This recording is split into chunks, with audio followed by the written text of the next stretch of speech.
I like to go up to Warwick for the Gold Cup every year if I get the chance. It's one of the richest camp drafting events on the calendar. And I don't know if you know much about camp drafting. It's a really great sport and very, very popular. In fact, I know at Warwick, I think last year they had something like 1,800 competitors. It's huge. Well, my next guest has been involved in the sport for many years as a competitor, a breeder, a trainer, and he was recently awarded the Order of Australia for his services to the equine industry.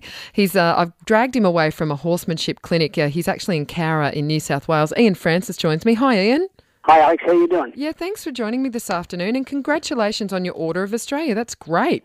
Yeah, it was a little bit of a shock, I've got to tell you, because, I didn't know that much about Australian awards. I used to look and see who was Australian of the Year, and it was people like Fred Hollows and stuff like that. And I, in my naivety, thought they were humanitarian awards, so I wondered how they got me tangled up in that deal. Because I didn't feel like I'd done that much in a humanitarian sense, but evidently there are other categories, and I guess fortunately I fell within one of them. Yeah, well, you are extremely well regarded in your industry, and I know I've people who camp draft, and when I said I was interviewing you, they were like, oh, wow, he's amazing. For people who don't know what camp drafting is, though, can you just explain it in a few words? Yeah, well, probably they've got me a little confused, and it's been some years since I did a whole lot of camp drafting. I've done a lot of other equine sports, since I was heavily involved in camp drafting, but I do maintain a real strong interest, and I've recently done an educational tape on how to train one. So there's probably people around the industry that are better qualified to give this particular talk. But however, it's an Australian invented event that entails cutting out cattle, whether they be cutting one out to treat it for injury or whatever, or cutting it out to go to slaughter or to separate male calves from female calves, to send the males to the feedlots, or to send the females into the to grow out to be breeders and so forth. And so it shows, it just displays the rider and the horse's ability to separate a beast from a group and take it around a given course. Like, say for instance, if one of your head of stock got into the neighbours and you had to bring it home or something like that, to show that a horse can actually bring it out of a group of cattle, can take it left and take it right around a course, and display control at speed. And it's a high-speed event, and it's a very demanding event on horses. It's probably one of the hardest events in the world to keep a horse really nice at.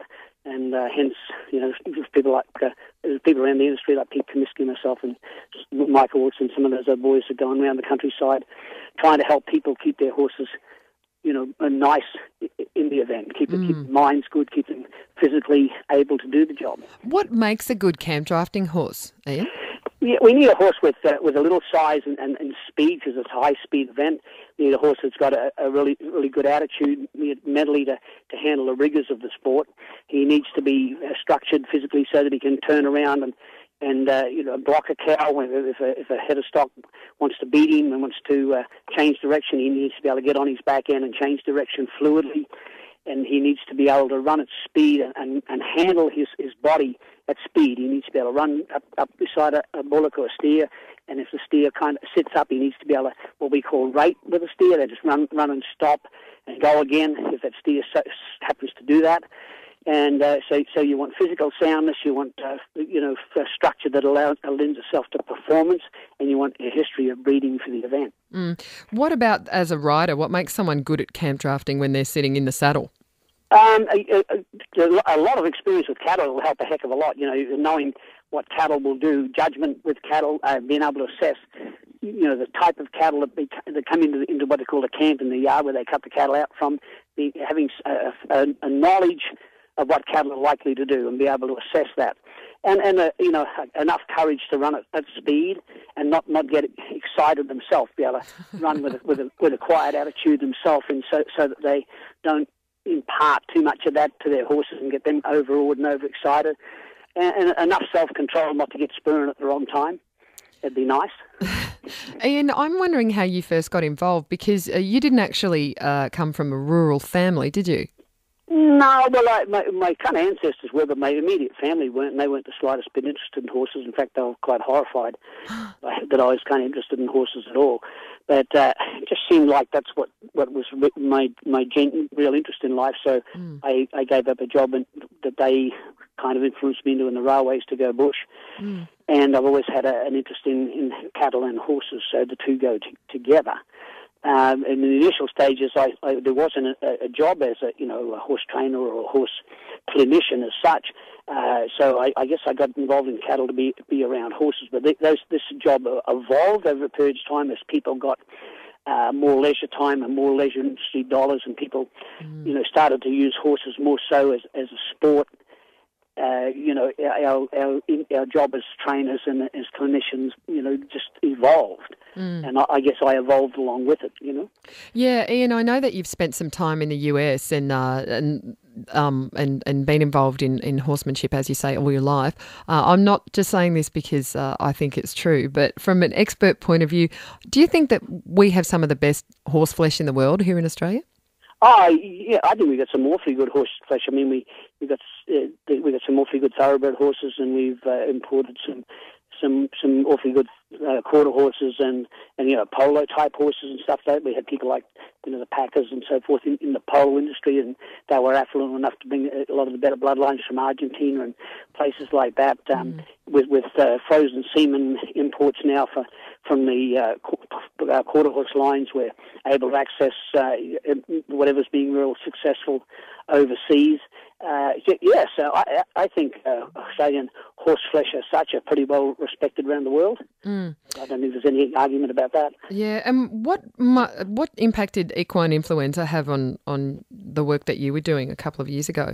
Oh, yeah, it was huge. It just kind of locked us in. Fortunately, I had a shoulder operation at that time, and a few people accused me of actually starting it because I had to have 4 months off work with my shoulder, so it didn't really affect me at all as such. But it was an enormous effect on the industry. And I guess one of the positive things that came out of it was I think governments at long last just came to understand how big an industry the horse industry actually is in Australia. And I don't know whether the figures are correct, but I read somewhere where it may be the fourth largest industry have in the country. And I'm sure governments didn't have any comprehension of that prior to the equine influenza. So if any good came out of it, that was a positive. And I guess the other positive, it probably gave us a bit of a wake-up call as to, the quarantine situation, woke the quarantine people up, because we've been so insulated from disease from outside because of our isolation and so forth. I guess maybe someone got a little complacent about it, and the government's allowed those services to run down somewhat. So I think a bit of a wake-up call there that was probably pretty timely. Ian, I know that you've got a new training video out which has been made by a local production company here in Brisbane, Livewire, and that was shot entirely in Queensland. How did you like being on camera? That would have been a different experience for you. I made a series of training DVDs in the United States a couple of years ago with a young fellow called Clinton Anderson who started out with me some years ago and has his own production deal over there. So I had the opportunity to be in front of the camera before, and I find it a little bit distracting. I find it very hard to look the camera in the eye and keep thinking about what I'm meant to be saying.